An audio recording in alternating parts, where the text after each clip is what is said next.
أعوذ بالله من الشيطان الرجيم. بسم الله الرحمن الرحيم.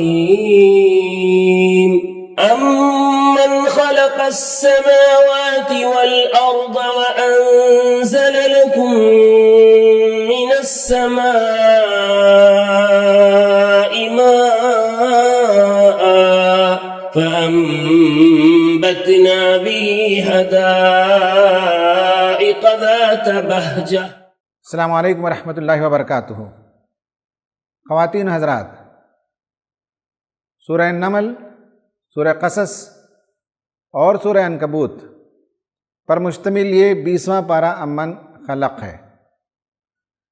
اس بارے میں جو بڑے بڑے موضوعات زیر بحث آئے ہیں ان پر ایک نظر ڈالتے ہیں۔ سورہ نمل کا بقیہ حصہ اس پارے میں آیا ہے۔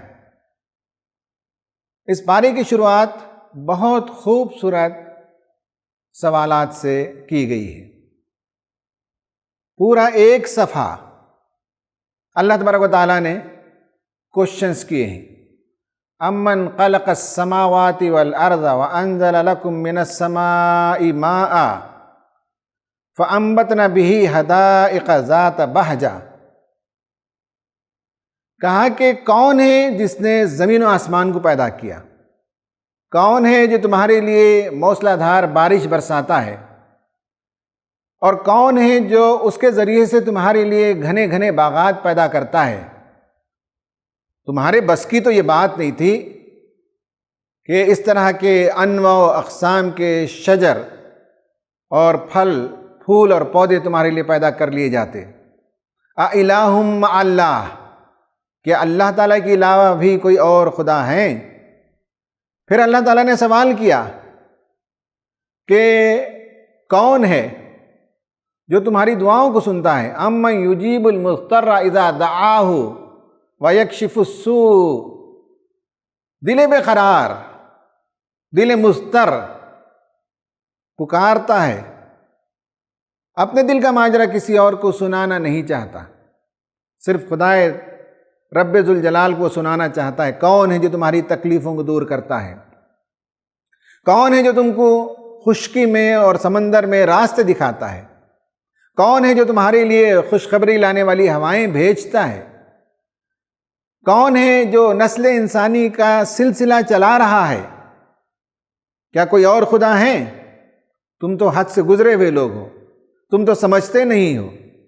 یہ شروعات ہے، بہت شاندار شروعات۔ اس کے بعد فرمایا گیا کہ لوگوں کے لیے حساب کا وقت آ گیا ہے، انہیں اس کی فکر کرنی چاہیے۔ لوگ آپ صلی اللہ علیہ وسلم کے پاس آ کر بڑی بڑی باتیں کرتے تھے، لیکن اللہ تبارک و تعالیٰ نے فرمایا کہ یہ تو بڑی باتیں ہیں، ان کے دلوں کے اندر جو کچھ پوشیدہ ہے وہ ہم جانتے ہیں، اور اسے بھی ہم قیامت کے دن باہر لائیں گے، اور وہ دن بہت ہی حیرت انگیز اور ہولناک دن ہوگا جب سور میں پھونک مار دی جائے گی، لوگ غش کھا کر گر پڑیں گے، سوائے تمہارے رب کے کوئی اور باقی نہیں رہے گا۔ لوگ اپنی قبروں سے فوج در فوج نکلیں گے، آسمان و زمین میں جتنی چیزیں ہیں اس دن سہم جائیں گی، گھبرا جائیں گی۔ یہ ایسا دن ہوگا، لوگوں کو اس کی تیاری کرنی چاہیے۔ اس کے بعد سورہ قصص ہے، اور یہ ایک پوری ہسٹری، اور ہسٹری کو کیسے لکھا جاتا ہے، ہسٹوریوگرافی کیا چیز ہے، تاریخ نگاری کیا ہے، یہ سب باتیں ہم انشاءاللہ اس سورت کے اندر جب جائیں گے تو پائیں گے۔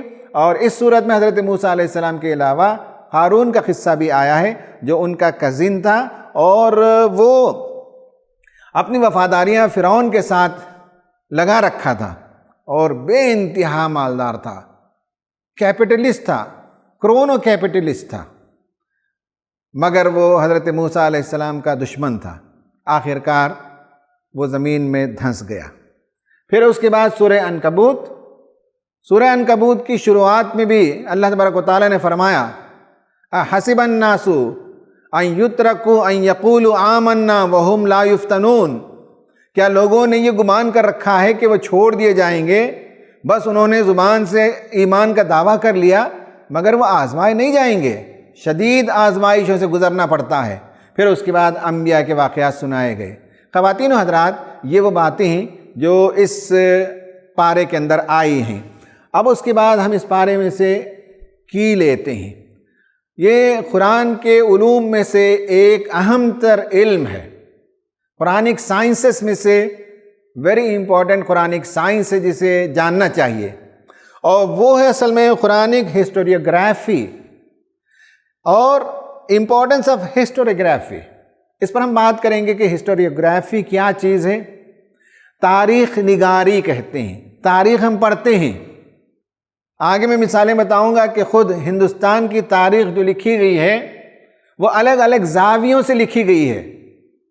ایک عام آدمی جب تاریخ پڑھتا ہے تو اس سے امپریشن لیتا ہے، سمجھتا ہے کہ یہی واقعہ ہوا۔ نہیں، جو لکھا گیا لکھنے والے کا اپنا ایک ذہن ہے، اس کا اپنا ایک زاویہ ہے، اس کا اپنا ایک فلسفہ ہے، اس کا اپنا ایک آئیڈیا ہے جسے اس کے اندر اس نے سمو دیا۔ تو ہسٹری جو ہے، تاریخ جب ہم کہتے ہیں تو اس میں ڈسٹورشن ضرور ہوتا ہے، لیکن اسلام اور قرآن تاریخ نگاری کا ایک بہت ہی نیا زاویہ دیتے ہیں۔ اس کا طریقہ الگ ہے، ہم فرق دیکھیں گے۔ تو اسٹڈی آف ہسٹری اور ہسٹری رائٹنگ، تاریخ کیسے لکھی جاتی ہے، اس فن کا نام ہے ہسٹوریوگرافی، تاریخ نگاری۔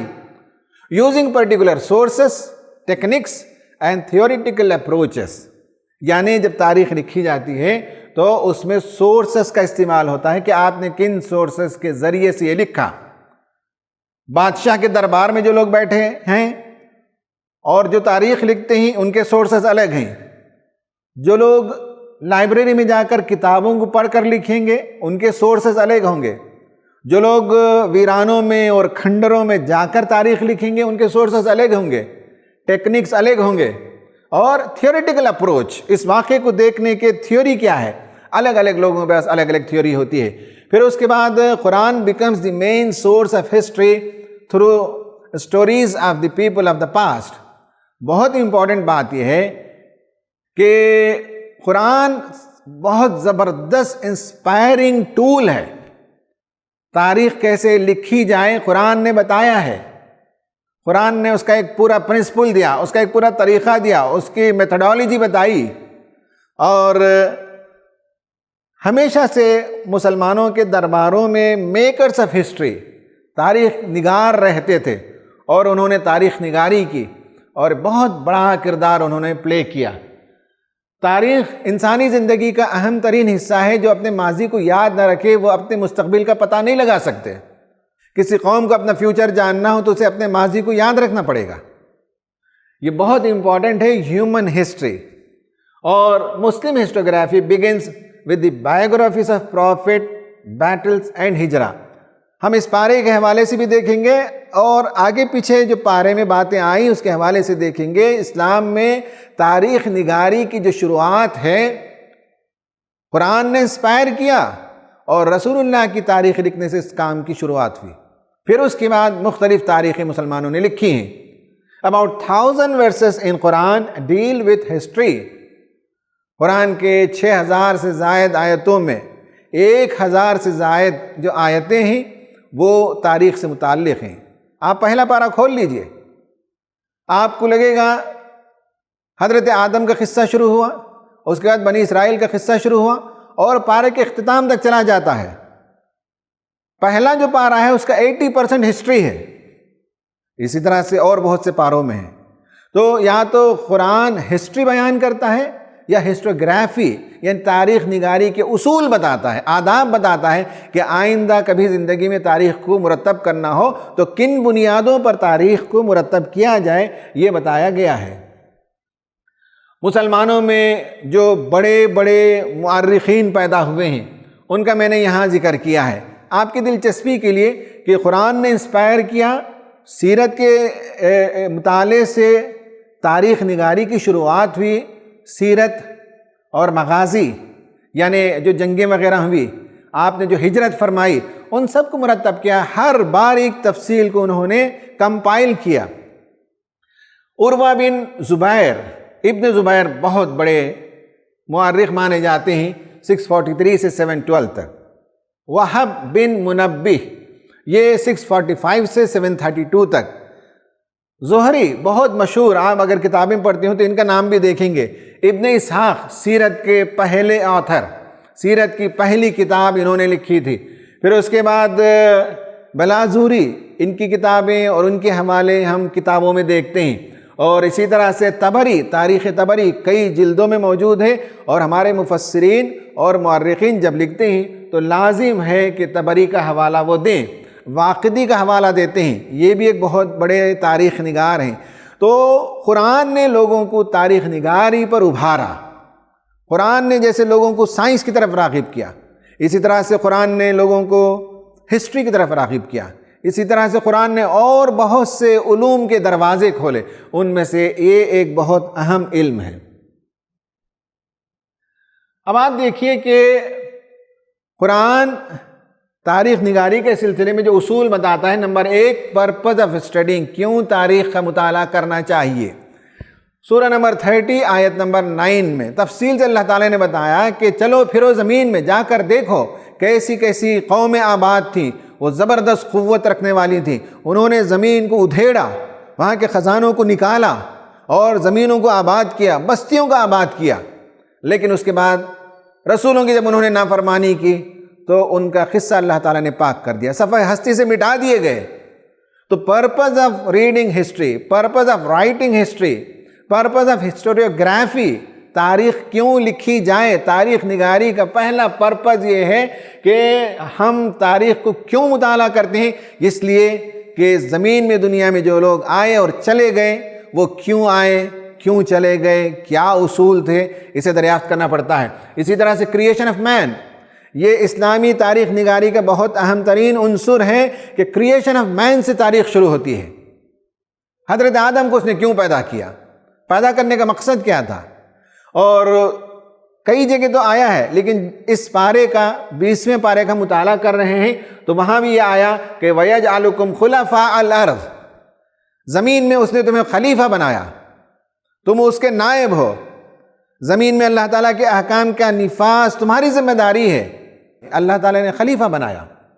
تیسرا جو اصول ہے اور جو آئیڈیا ہے تاریخ کو کیوں لکھی جائے، مرتب کیوں کیا جائے، جو بیسک آئیڈیا ہے وہ کریشن آف ہیونز اینڈ ارتھ، یہاں سے شروع ہوتا ہے.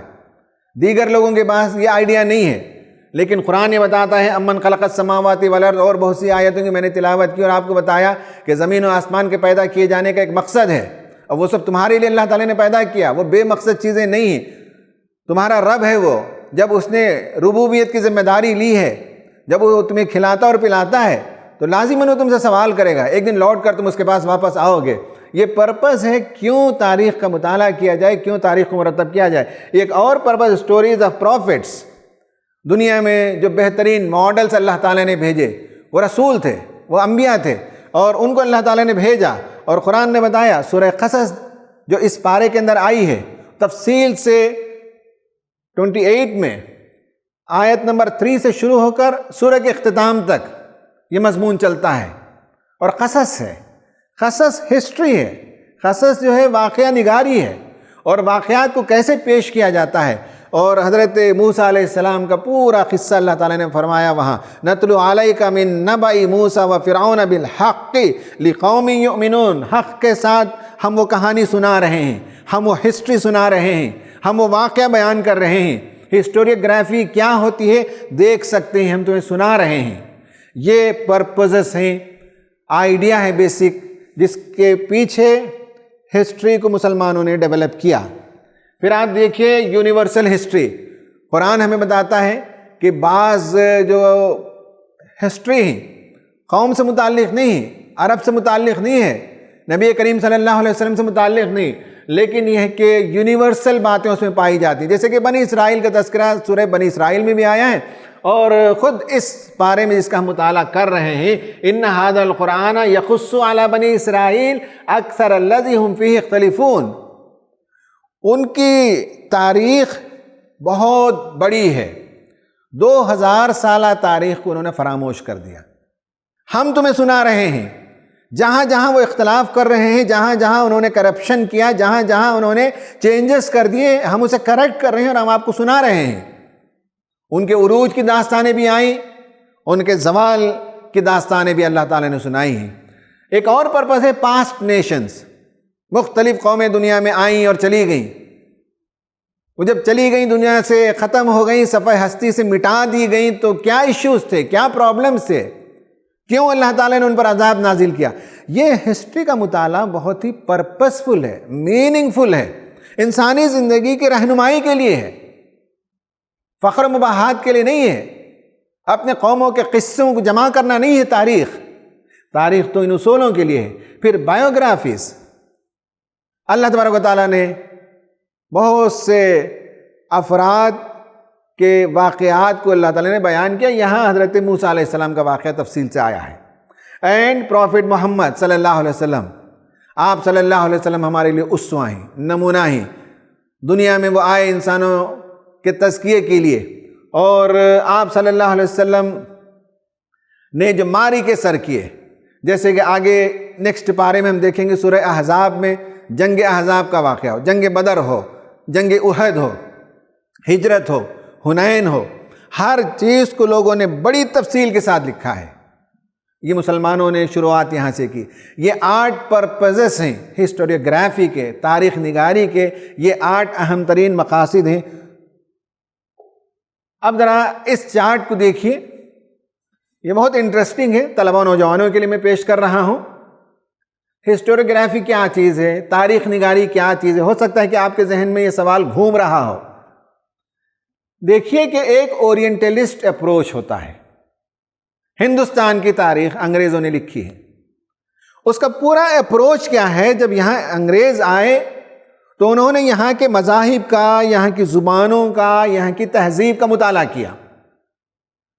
اس کی بنیادی وجہ یہ تھی کہ انہیں ان سب چیزوں کو پڑھ کر معلوم کرنا تھا کہ اس قوم پر حکمرانی کیسے کی جائے۔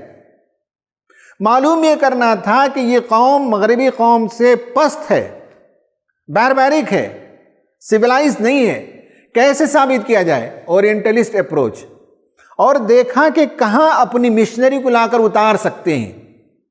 تو جب انگریز آئے تو صرف امپیریلزم کے ساتھ نہیں آئے، مشنری زیل کے ساتھ آئے، اور ان کے مشنریز آئیں، یہاں آ کر انہوں نے سکولز کھولے، ہاسپٹلز کھولے، ٹائلز کی فیکٹریاں کھولیں، یہاں کی زبانوں کو پڑھا، پھر اس زبان میں بائبل کو منتقل کیا، دھیرے دھیرے اپنا کام بڑھاتے رہے۔ اورینٹلسٹ اپروچ ہے۔ دوسرا ہے the Cambridge school of historiography. Cambridge school کا جو میتھڈ ہے وہ کیا ہے؟ وہ ہے جب آپ انڈیا کی تاریخ پڑھیں گے تو انگریزوں نے یہ کیا، انگریزوں نے وہ کیا، اور یہاں کی قوم ایسی تھی، اور برٹش امپائر نے دنیا کو کیا نوازا۔ یہ سارے کا سارا یہ اور یہ قریب ترین ہے، لیکن یہ مطالعہ اس لیے کیا گیا تاکہ یہاں کی قوموں کو پست دکھایا جائے۔ یہ اس لیے مطالعہ کیا گیا کہ بتایا جائے کہ ہندوستان کو انہوں نے کس کس طرح سے مالا مال کیا۔ ماڈرن ہسٹری، جب ہم ماڈرن ہسٹری پڑھتے ہیں، جب اسکولوں میں ہم بچپن میں پڑھتے تھے تو 1857 میں میٹونی ہوئی، غدر ہوا، اور اس کے بعد انگریزوں کو بھگانے کے لیے پہلی جنگ آزادی ہوئی، اس کے بعد گاندھی جی آئے، نہرو، اور انڈین نیشنل کانگریس، اور ستیہ گرہ، اور خلافت موومنٹ، اور اس طرح کے واقعات ہم پڑھتے ہیں۔ آخرکار اس جد و جہد کے نتیجے میں ہندوستان آزاد ہو گیا۔ ہندوستان کی تاریخ کو پڑھنے کا ایک طریقہ یہ ہے، ایک طریقہ یہ ہے، ایک طریقہ یہ ہے۔ اب مارکسسٹ ہسٹوریوگرافی یہ ہے کہ مارکس وادیوں نے جو کچھ لکھا وہ ہندوستان کا لینڈ سسٹم کیا تھا، لینڈ لاٹس کیسے تھے، یہاں انڈسٹریز کیا چلتی تھیں، یہاں کون کون سے کلاس تھے، اور ساری تاریخ کو وہ کلاس اسٹرگل میں دیکھتے ہیں، اور اسی طرح سے تاریخ کو مرتب کرتے ہیں۔ تو ان کا دیکھنے کا طریقہ یہی ہے، کلاس اسٹرگل کو دیکھتے ہیں، اور ہندوستان کی تاریخ میں انہوں نے یہی کچھ لکھا ہے۔ اور اس کے بعد آپ دیکھیے کہ نیشنلسٹ اسکول وہ یہ ہے کہ ہندوستان آزاد ہوا، اس میں دھرم کا کیا رول رہا، ہندو تہذیب کا کیا رول رہا، مونکس، سینٹس، انہوں نے کیا کیا پرچار کیا، یہ سب چیزوں کو لے آتے ہیں نیشنلسٹ میں۔ اس کے بعد اسی کا ایک اور ایوالوڈ ورژن ہے ہندوتوا اپروچ آف ہسٹری. یہ سیوڈو ہسٹری ہے، یعنی جو چیزیں تاریخ میں نہیں اسے تاریخ بنانا پڑتا ہے، فیبریکیٹ کرتے ہیں. یہ بتاتے ہیں کہ ایک بہت عظیم تہذیب تھی یہاں، یہ بتاتے ہیں کہ یہ ملک ایک تھا، حالانکہ ایسا نہیں تھا. اس ملک میں جا بجا قبیلے الگ تھے، زبانیں الگ تھیں، مذاہب الگ، عقیدے الگ، طور طریقے الگ، رسم و رواج الگ، لیکن فیبریکیٹ کرنا پڑتا ہے. اور ایک عظیم تہذیب، اور اس عظیم تہذیب کا خاتمہ ہوا مسلمانوں کے آنے کے نتیجے میں. حالانکہ سچی بات یہ ہے کہ یہاں تہذیب مسلمانوں نے دی، یہاں لوگوں کو کھانے پینے کا سلیقہ سکھایا، پہننے اوڑھنے کا سلیقہ سکھایا، فن تعمیر دیا، ایڈمنسٹریشن کے رولز بتائے، جوڈیشری کا پورا سسٹم مسلمانوں نے نافذ کر کے دکھایا. لیکن یہ ہے کہ ہندوتوا اپروچ ایسا ہے کہ جس میں ایک ولن بنایا جائے اور ساری قوم کو اس ولن کے خلاف کھڑا کیا جائے. سیفرونائزیشن پھر اسی کا ایک اور ہے امپلیمنٹیشن. اسکول کی کتابوں میں یہ رنگ کیسے دیا جائے. ہسٹوریوگرافی جب میں کہہ رہا ہوں، تاریخ نگاری، تو وہ ایک بات نہیں ہے. انگریز لکھتا ہے تو ایک الگ طریقے سے لکھتا ہے، کمیونسٹ لکھتا ہے تو ایک الگ طریقے سے لکھتا ہے، نیشنلسٹ لکھتا ہے تو ایک الگ طریقے سے لکھتا ہے، ہندوتوا وادی لکھتے ہیں تو ایک الگ طریقے سے لکھتے ہیں. اور قرآن اس کے بالمقابل ایک اعلیٰ، عرفہ، نکھرا ہوا، ستھرا ہوا ایک بلند افق دیتا ہے تاریخ نگاری کے لیے. تاریخ نگاری کے لیے ایک بہت ہی سیدھی شاہراہ دیتا ہے. اس میں اینچ پینچ نہیں، اس میں تیڑ نہیں، سچائی سچائی ہے، حقیقت ہے، اور پرپز ہے اس کے پیچھے. اب آپ دیکھیے کہ اس کے پیچھے کیا پرپز ہے. جو قرآنک ہسٹوریوگرافی ہے اسے آپ دیکھیے، سمجھ میں آئے گا کہ قرآنک ہسٹوریوگرافی یعنی قرآن کی جو تاریخ نگاری ہے اس میں یہ 6 چیزیں اہم ہیں. نمبر 1 یہ ہے کہ توحید ہے. اس پوری کائنات کا کرتا دھرتا خدا تعالیٰ ہے، اس کا تعلق اس زمین سے زندہ تعلق ہے، اور یہاں کے امور کی وہ نگرانی کرتا ہے، اور قوموں کے عروج و زوال میں خدا تعالیٰ کا ہاتھ ہے. پھر اس کے بعد یہ ہے کہ ٹروتھ ورسس فالسہڈ. قرآن جو تاریخ پیش کرتا ہے وہ پوری تاریخ کا مطالعہ کریں تو حق و باطل کی کشمکش ہے ہمیشہ سے، آدم علیہ السلام سے شروع ہو کر نبی کریم صلی اللہ علیہ وسلم تک، اور پھر آپ سے لے کر قیامت تک یہ کشمکش جاری رہے گی. جہاں بھی ہم تاریخ کو مرتب کریں گے، مطالعہ کریں گے، اس کشمکش کو دریافت کریں گے، اسے قلم بند کریں گے. پھر یہ ہے کہ rise and fall of nations. قوموں کے عروج کا کچھ فلسفہ ہے، قوموں کے زوال کے کچھ اسباب ہیں. قومیں آگے بڑھتی ہیں تو اس کے پیچھے کچھ فیکٹرز کار فرما ہوتے ہیں. قومیں اگر ختم ہو جاتی ہیں، ملیمیٹ ہو جاتی ہیں، تو اس کے پیچھے ان کے مظالم ہوتے ہیں، ان کا غرور اور تکبر ہوتا ہے. یہ ساری باتیں قرآن نے بیان کی ہیں. اسی طرح سے موریلٹی ویری امپورٹنٹ فیکٹر ہے اسلام کے ہسٹوریوگرافی میں.